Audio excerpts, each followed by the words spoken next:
Hey everybody, I'm just making this video for anyone who is thinking about getting their deviated septum repaired, or who actually is, if you're just looking to see how it would feel or experiences. I am currently on day 3 of after my surgery. My nose was really messed up.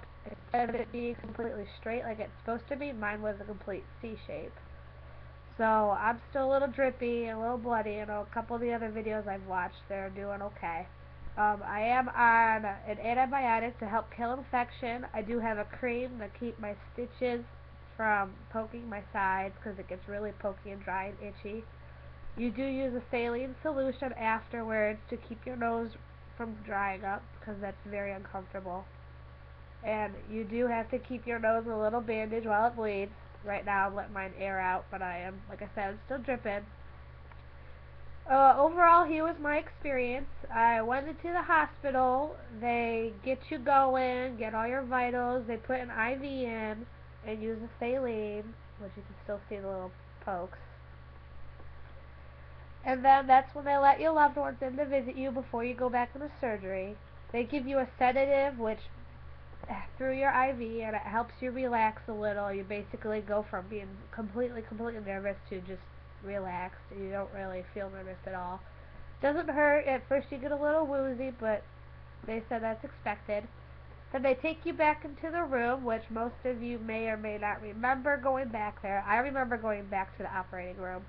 They made me scooch on the table. They put the mask on my face, told me to just keep breathing deeply, and then the next thing I knew, I woke up. You wake up, that is my experience, is the worst part of the surgery ever. It's not the pain of the process of healing, it was waking up.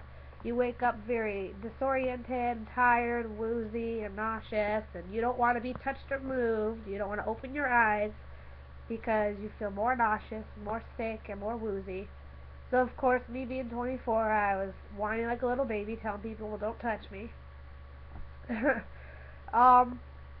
After they get all the patches off you from monitoring you, which, by the way, make sure when you get home to check your back, because I found one that was attached to my body for 2 days.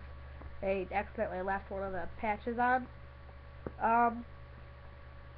It's quite painful. For the first week. You are not allowed to carry anything heavy, so if you have a kid, like I do, I've got a 2-year-old, can't hold her or pick anything up for a week. You have to relax, take it easy, take your meds every 4 hours, take your antibiotics 3 times a day.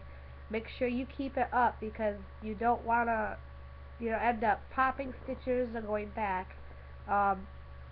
Just make sure you keep everything clear. It doesn't really hurt, it's just more of an uncomfortable feeling at first. Like I said, the worst part of the surgery, total so far, was just waking up and trying to get out of the hospital. When they ask you to eat and drink something, make sure you do it. They were forcing 2 saltine crackers down my throat and a cup of water. And if I hadn't eaten it, I would have puked more than I did. As soon as I got into the waiting room, going past the waiting room to get home in the wheelchair, I got severe motion sickness from all the stuff that was going on. I ended up throwing up in a tub that they gave me right in front of everyone, so that was great. Make sure you lay down, keep your head down, just relax, and you'll be okay. I promise you it's not that bad.